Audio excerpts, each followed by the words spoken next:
What's happening, people? To the channel back stream. A little bit of a preview, but obviously in the title there are. Oh, no. Okay. Yeah, bear with me a second. Hold on a minute. Uh, can everybody hear me okay? Because this is kind of like a test at the moment. I'll be honest, people. Let me just check some. Some of look. Okay. All right. Yep. Sorry about that. Yeah. So yeah, welcome back to the channel. Hello all. Yeah. Like the video, subscribe if you're not subscribed, even into it, people that have joined so far. This I do want to talk about Hear You Just Fine. Yeah, thank you. Obviously, because I've got a couple of bits of new equipment, but I'm this is why I'm testing it out right now. Just gotta say thanks to Ian J and Lee Waters for their super chats on the last video. Obviously, I was on my mobile on the last one, so I couldn't get to every comment, but thank you for the super chats. And John Abbott for the super thanks on the last video. Much appreciated. And Russ for becoming a new member of the channel.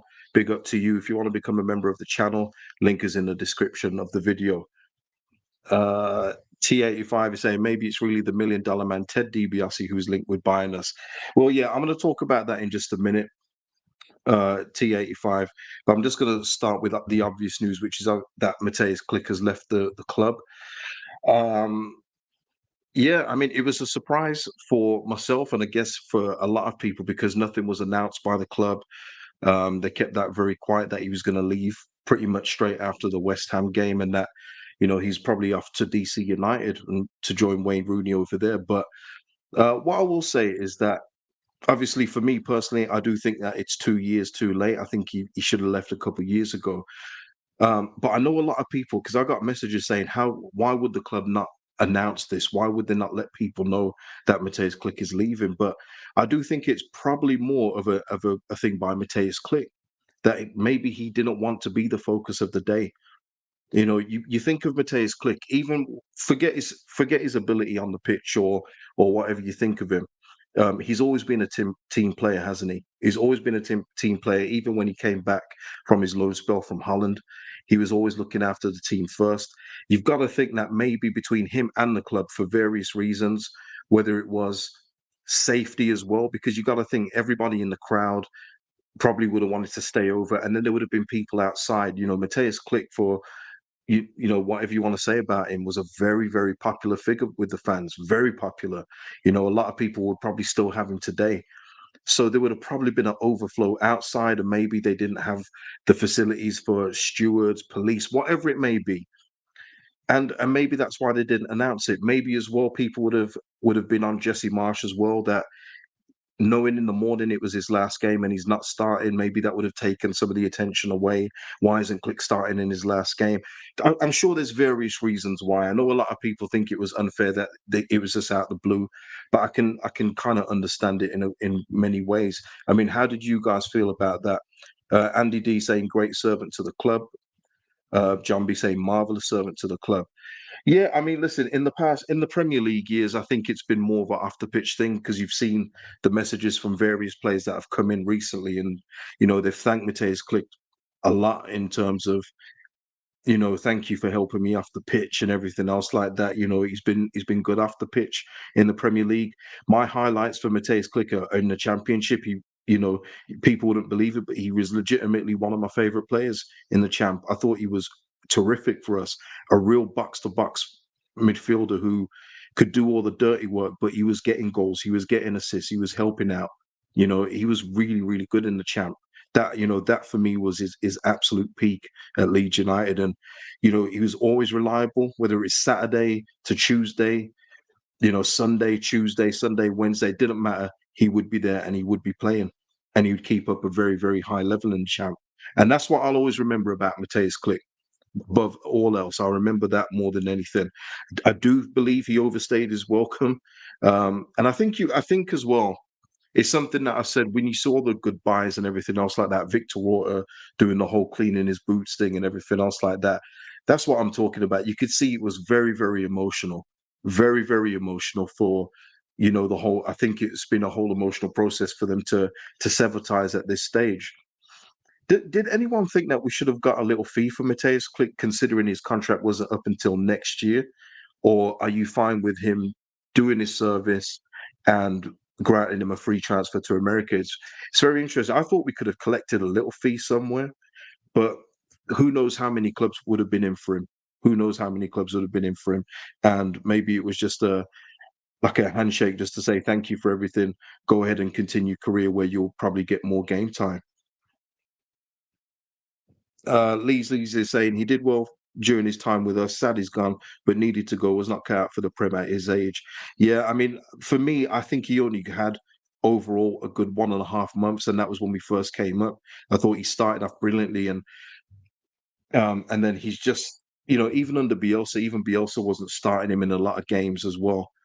But for me, I before I came on my own channel and stuff, I was doing podcasts before, and I'd always say I think Matheus Klich would suit the Prem. Obviously, I got that one wrong, but I thought he would suit the Prem just because he could slow his game down. He wouldn't have to get involved with all the S-housery that you have to do in the champ. But it just didn't transpire like that, unfortunately. I would have loved for it to have worked out for him, but it wasn't going to work out. And you could probably tell after the second month of our Prem uh, existence back in the Prem. I mean, Nathan Palmer saying, love Klich, great service to the club.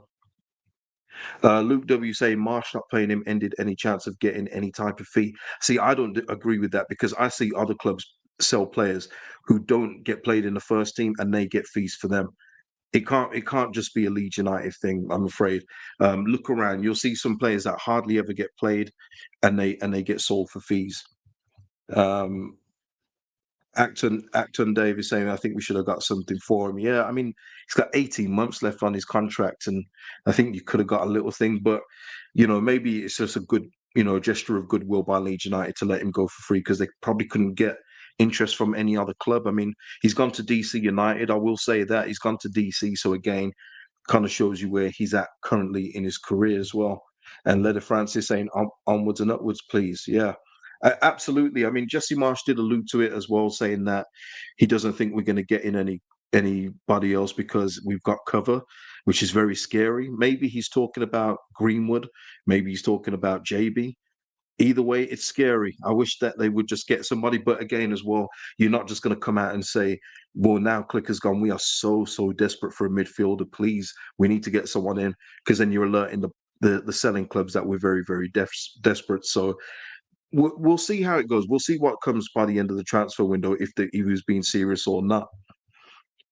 Andy D's just saying in regards to Klich, I think Klicky going to the US could improve Leeds' profile in the US, which is clearly something the club is pushing. That I don't know. I mean, all it would be is that anytime he scores a goal, if the commentators remember to say the former Leeds United player, but kind of a DC player now. Sam saying, with respect, he's gone to DC United, which shows his level. Great servant, regardless. Yeah. Absolutely. Yeah, that's where I am. And it was the same thing that I had for Alioski when he left, because again, with all due respect, he went on a free and he ended up at a low level Saudi Arabia football club. It does tell you, I mean, listen, a lot of these players when they leave Leeds United, they're not going to get better than this. I'm talking about the old guard. I'm not talking about Tyler Adams. I'm not talking about Ilan Melier. I'm talking about some of the older guys of this team. This is as good as it will get for him. Stephen Flood just saying Klich was a good championship player, KG, but the club needs to move on and buy better quality than Klich. It's the only way we can improve. Absolutely.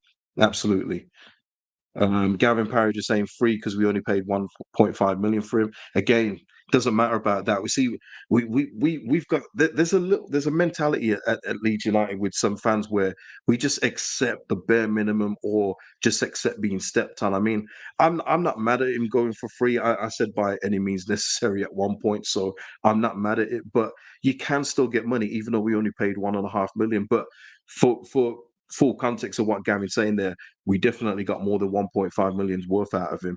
So fair dues. Fair dues. Acton Dave is saying it's going to cost us 50 million at least to replace him. But I think 50 million is where we're playing. And that's why I did the video. And if you haven't checked it out, check it out of Enzo Lefebvre. That's why I did a video about him, because I think he'll be in that range, 15 to 20 after add-ons or something like that. I think that's the ballpark we're playing with right now. I don't think we're going for another 30 million player at this point under this ownership, again, which is in another topic in a bit. So maybe it will be another 15 million player, maybe a 10. Doesn't always have to be that. It's about how good your scouting is. Oh, Gavin, don't do this to me. Don't worry, KJ. The club are recalling Tyler to replace Clicky. Please no. I mean, listen, we don't even know what's happening with Dan James. Apparently, is it true that Fulham want to send him back? Oh Lord, imagine that. Imagine that.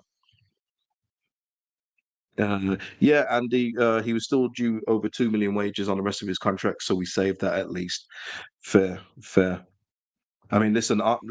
You know, I say about clubs getting fees. I mean, Arsenal have done that quite a lot in the last few years, just letting players cancel their contracts and paying them up. So, yeah, I mean, we're not alone in that.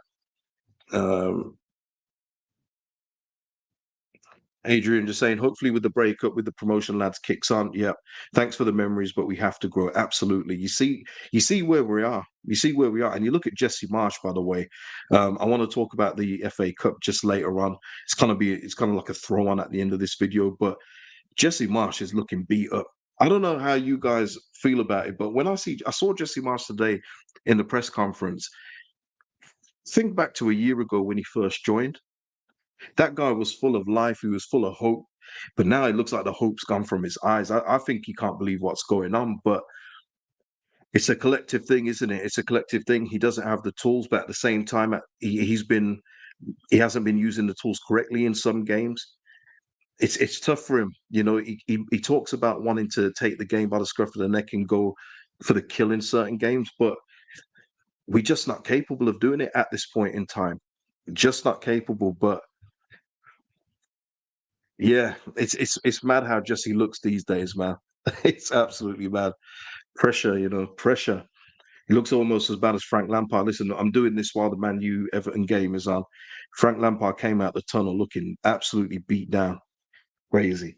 Leeds saying 3 seasons in the Prem and the board state in European places, 15 million is a drop in the ocean. Should be. Should be for a club the size of Leeds and the income we bring in. 15 million should be nothing. But listen, we don't know the whole ins and outs, do we? I guess that's the only thing I could say to that. But yeah, I believe I'm completely with you. David Harwood saying, good to catch you live for a change. I couldn't ask for a better birthday present. Jesse is miserable at the moment. He is, man. And happy birthday to you, David Harwood. I hope it's been a good day. Hope you've enjoyed your day. But he is, man. And you can tell, you can see why he's not enjoying it. And even some of the comments he made today in his press conference were very mixed. He was talking about he would love a cup run. He would love to win silverware because he's won silverware where he's been before, which is true. And a lot of the new players that we've brought in have also brought in silverware. But man, but then he would say, we don't have the squad to do it this year and everything else like that. He was just very, very mixed. I think there's things he wants to say, but he knows he can't say them. And I think it will probably be whenever he leaves this club that he'll come out and probably say exactly what's happened. Yeah, John Marshall's aged 10 years. It's mad. It's all mad. But yeah, listen, let's go into this one. Stephen Flood takes me nicely into KG. Any word on a third party takeover, or is it just rumors, or is it big money? Well, listen, the story comes from Mike Keegan from the Daily Mail, so I don't know. I don't know how credible he is. I have seen his reports around, but again, he's not one of the trusted sources that I listen to. But I thought it was an interesting story to read, considering that with the recent comments by Radrizani, in that a Middle Eastern buyer, despite an agreement being in place for the NFL franchise 49ers to take us over, has has put interest to buying out Leeds United. Middle Eastern buyer. Now, listen, I hope it's not GFH again. Let's hope it's not them people. Um, but let me just give you a brief thing of the report. In what is an intriguing situation, it remains to be seen if the group based in the Middle East will make a serious bid. Indeed, their interest is known to be in the very early stages, but the news is likely to come to those at the 49ers as a shock to those at the 49ers who have undertaken a steadily growing influence behind the scenes. And then just the last bit. Let me just get the where is it? Where is it? Where is it? Can't find that thing. But basically, what the bit I'm looking for there is that just because the 49ers do have a deal in place, it doesn't stop somebody else coming in from bidding. So you do wonder whether is it real or did Androzani like leak that to Mike Keegan to put out drum? Who knows? How do you guys feel about that rumor? Let me know. And Leeds saying, guess it's another smoke screen, but let's hope the Middle Eastern buyers have loads of cash to pump into our club. Yeah, 100%. Andy D saying Leeds is one of the last big clubs with a soul. I hate to become a sports wash franchise. Listen, Andy D, you're not the only one that has said that. I know I'm fully on board with give me the richest owner possible, don't care where they come from. Because listen, anybody who's a billionaire has probably done something dirty. You know what I mean? Don't it doesn't matter how they look, how they comb their hair, it doesn't matter what it is. They've probably done something dirty to get to being billionaire. So for me, it doesn't matter who's in charge as long as they've got the finance to back this club and on the pitch. That's the main thing for me. But there are a few people that say they don't want to become like say another Newcastle or Man City, and I respect that. But I want to win stuff, man. I want to win stuff by any means necessary. Luke W just saying maybe the 49ers are stalling. This is Rad's attempt to move this along. I got to be honest, Luke. When I read it, that the first person I thought of was Rajazani putting it out there. That's the first thing I thought of. I didn't think it was real. I didn't think, oh, this could be interesting, anything like that. Until it becomes concrete at a later stage, then maybe I'll pique more interest. But I did think it was just a thing of Rajazani putting it out there so that there's more buyers to come in and take over the club because maybe he just can't cope with this. I would be very surprised to see Rajazani here past the summer. Not surprised, but in the state that we're in and just how much he admits he can't invest in us properly anymore, it'd be surprising to see him past the summer, wouldn't it? Uh, yeah, Abdullah saying, I hope you get Middle Eastern owners. More, the best. Speaking as a Middle Eastern Iraqi myself, and I see Manchester City there in your picture there. So, absolutely. Listen, I don't care where the money comes from, Abdullah. I've got no issues. You know, there's no morals or anything when it comes to rich owners. I'm sure every one of them have done something dirty somehow, whether it be whether you want morally or whether it's to do with taxes, whatever it may be, underpaying your workers, doesn't matter. They've done it somehow, haven't they? So let's see. Let's see. Um, Sam just saying all about money. If you can't beat them, join in and think of the pea boiling. Yeah. Imagine if Leeds United become one of the teams that come rich.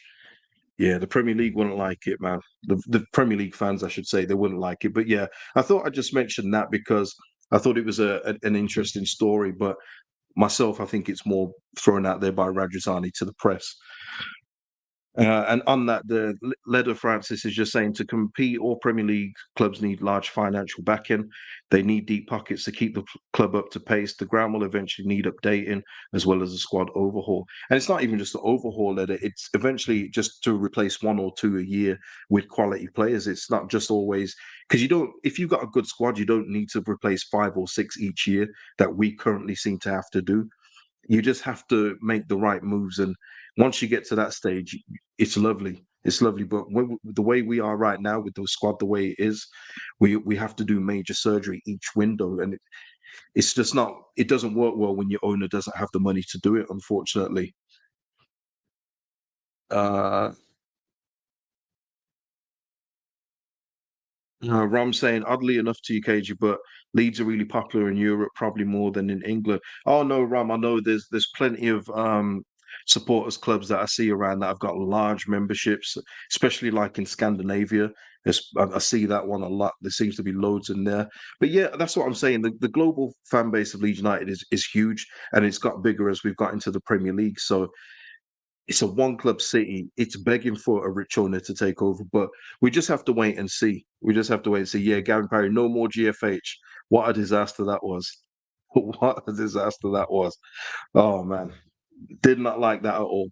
Um, Gonna just quickly talk about the striker from Coventry that is we've been linked with via Phil Hay, who says that we do have a standing interest via Viktor Gyökeres. Now, I would be for that one. Again, we're talking in the ballpark of around 15 million. I believe Coventry are quoted as saying they want 20, but I think you can negotiate with that. I think that they would probably maybe accept 15 with 20, 25 after add-ons. We'll give them that Champions League add-on again. But I do think that from what I've seen of him when I've seen him play, he's got good feet. He's really good with his feet for a big guy. He's good in the air, and we do need that as well up front. We need another aerial attack up front, and I think it would be a good gamble to make. 24 years old, Swedish international.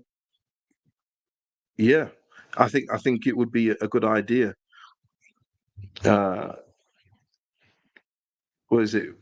Gavin said, "Can we just call him Victor?" Well, yeah, I mean it's Gyökeres, as far as I know.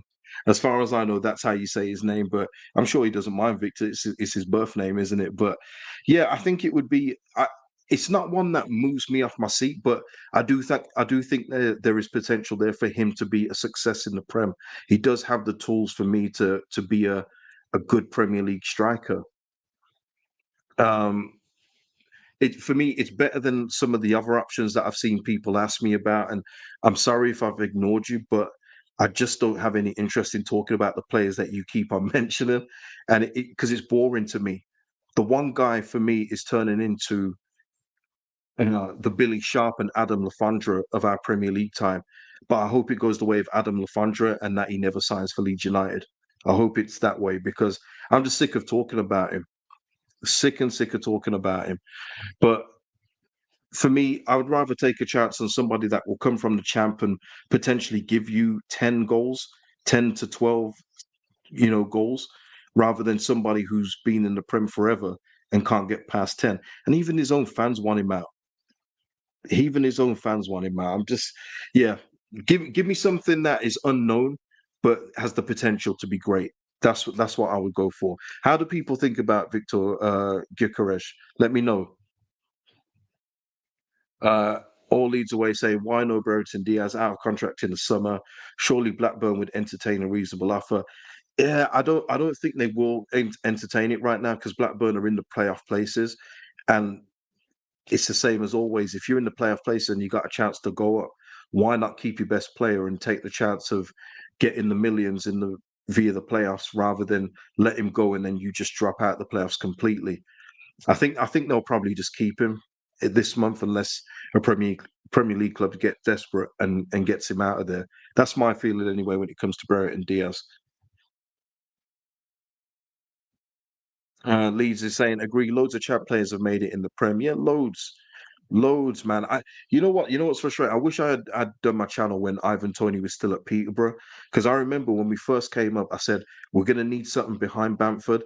Let's go and get Ivan Toney for 8 million. Obviously, we was never gonna get him because we've relied on Bamford for 3 years anyway. But he would have been perfect, man. 8 million, but no Premier League club wanted to take him. Sheffield United, nobody wanted to take him. Brentford took him, and they've reaped the rewards. I mean, we got to see the outcome of his betting thing, but they have reaped the rewards overall. Sam saying Coventry is skimp, wouldn't pay any more than 15. I'm not too sure about him either. That's fair. That's fair. Listen, like I say, he's not one that I would like get overexcited about, but I do think he has the potential to make it. And if not, he wouldn't be any worse than any other, like a lot of lower end forwards in the Premier League, in my opinion. But let's see, because we might be looking at somebody else. We always get a name, and then all of a sudden we'll hear of a name we possibly haven't been linked with before, and they'll come through the door in the next 2 days. We'll see. That's if anybody does come in. That's if anyone does come in. Tashan is saying that he would take Victor. Fair enough. Jack saying the Cage of the lad you suggested from Lorient is a good shout. Yeah, a lot of people, a couple of people said take his teammate Muffy too, who Southampton are linked with, but I think Lorient has said they don't want to sell him. Mark A saying big up Cage, you liking that Somerville Nanto link up, yeah, and that's the thing for me as well. We're doing so well up front. We've got no problem scoring goals. Obviously we don't score in every game, but for me, we've got no problem scoring goals. But for me, it's the defense, which is obviously an issue. But it's getting the ball up to the striker. That's the main thing for me. But you see when Nanto or Somerville are on, that connection that they've got, we've got goals in our team. We just need to stop them from going in. Easier said than done, though. Easier said than done. Jack saying Shakar Bamford was foreshore injured again. Yeah, I mean, listen, Jack. Without sounding horrible, I don't want to talk about these kind of guys anymore because to me, they're just they're just taking up money on our wage bill. I bet if they were being really honest with themselves, I bet you they wish they give Bamford one more year before offering a contract just to see if it was real or a fluke. And now I think we've got him in what for another 3 years. Yeah, man, it's bad. I just want to move on from those kind of players, man. Let's have a look. Let's have a look. Yeah, Gianluca Vialli, rest in peace. Yeah, yeah, yeah. Top player, man. Top player. I know. Rest in peace to him. Yeah, good player at Chelsea. Won a lot of stuff. Part of a lot of winning management teams as well, coaching staff. Big player, man. Maybe one of the Italian pioneers of the Prem. Maybe one of those. So, yeah, rest in peace to Vialli. Leeds. Bamford, I'm done with him. Buy his contract out if we could afford to. I know that's where it is. Like we've given Click a free transfer, but listen, that's an expensive contract to buy out at this stage. If you're talking about someone with 3 more years on their deal, it's just not going to be easy. It's not going to be easy, and it's going to be harder to sell him. I mean, who's going to want him? Look at his injury record alone. Never mind the fact he hasn't scored a goal since 2021. Never mind that fact. Look at his injury record alone. It's just been a disaster, absolute disaster, man. But listen, let's try and move on. Listen, we got Nanto, we got Somerville. Sinistera's coming back soon. Come on, let's go. Let's go. Let's think about the future. Let's think about the future and not the past. So yeah, that was it with Gyökeres. And yeah, let's see what happens there. I don't think we're going to be in for him. I don't think we're going to be in for another striker. I'm going to be honest. I think the club can see that we're scoring goals. They might not see that we need another striker. And let's move on to the commentary FA Cup game. Let's get this. Let's get this done. I know this hasn't been an FA Cup preview. I don't really preview the FA Cup games, especially this early, which is when we always go out. But yeah, Coventry. No, it's not Coventry, is it? It's not Coventry. Who have we got? Who have we got? Oh my days, mine's got Cardiff. That's who we've got. Why did I say Coventry? Because I've just been talking about their striker. My bad. But yeah, Cardiff versus Leeds. He said that. Listen, Angus Kinnear said to Jesse Marsch that he wants a cup run. Angus Kinnear sounds like quite a lot of fans that want their cake and eat it. He thinks he's got a cup run team when we don't. Unfortunately, we don't. So again, it's just overestimating the quality of the team. I would love a cup run. You guys know I want to see armpits again. I want to see trophies in the air. I just don't think we're equipped to do that this season. For me, I don't want to see Tyler Adams on the pitch against Cardiff. I don't. I just don't want to see it. For me, just to think, I know injuries can happen at any time, but to think if he ever got injured in a third round FA Cup game against Cardiff, nah, gutted. Go ahead. I don't want to see him on the pitch come Sunday. If the youngsters and the second stringers that come in can win, cool. I'll be happy for it. But I don't want to see any of the main players on the pitch on Sunday. But we probably will. What are you guys feeling for this one? Give me your score predictions as well if you want. Um, yeah, give me your score prediction. Leeds 1-2 saying a cut run is a bad idea. More injuries. Yeah, possibly, but it gives a chance for some of the fringe players to play. We'll see if Cody Drama is going to be an option. We'll see if this is where you want to see people like Forshaw on the pitch. Just get on there in the cup away. Just get on there. I don't want to see Tyler Adams or anyone there. Gil saying get Sonny Perkins on. Yep, absolutely. Verba may get his debut. Could do. Could do. Gavin, you're saying 5-4 to Leeds. Jesus. 1-0 Leeds.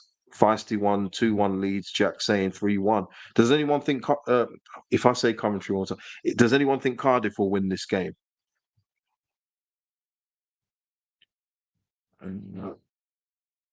Leeds saying we must bench Nanto, Adams, and Somerville. Yeah, absolutely.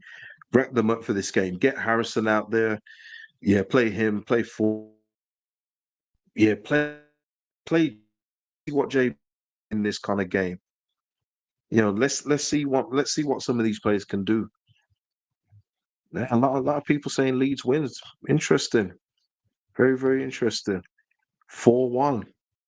Yeah, I mean, this isn't the Coventry that we used to play and have a real bad record against. They're kind of mid now, aren't they? They're not one of the better teams in the champ. Yeah, listen, I don't know. Shall I go? Let me just go. Let's just go 1-0 Leeds. I'm just going to go with that. 1-0 Leeds, and let's just leave it there.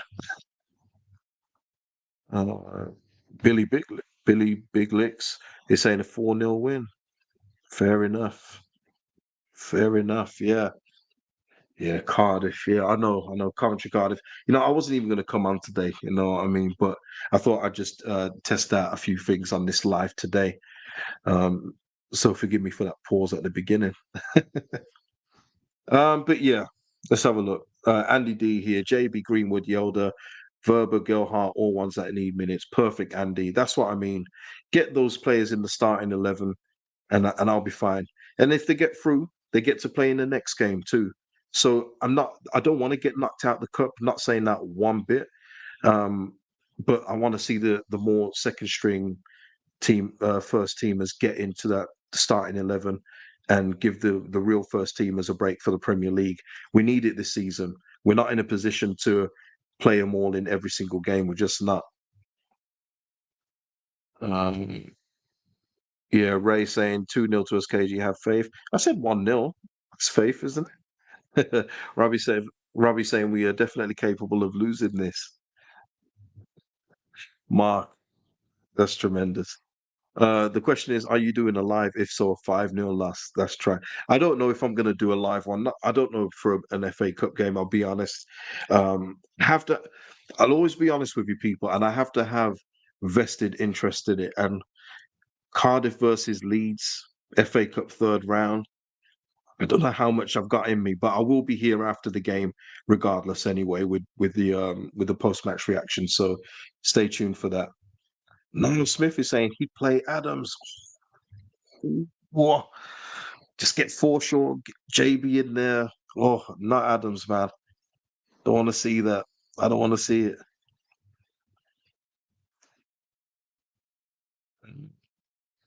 But yeah, listen, people. I'm not going to stay too long today. I'm actually quite tired, so I'm going to leave it there. Please hit a like on the video before you leave, and if you're watching the replay, please hit a like. Also, as I said, I'll be here regardless after the Cardiff versus Leeds game. Coventry is like in my head now, so I'm really concentrating on Cardiff. But yeah, I'll be here after the Leeds game, so please join me for that.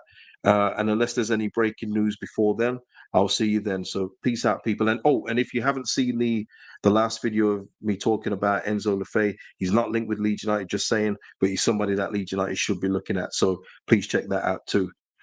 Peace out, people, and have a good weekend.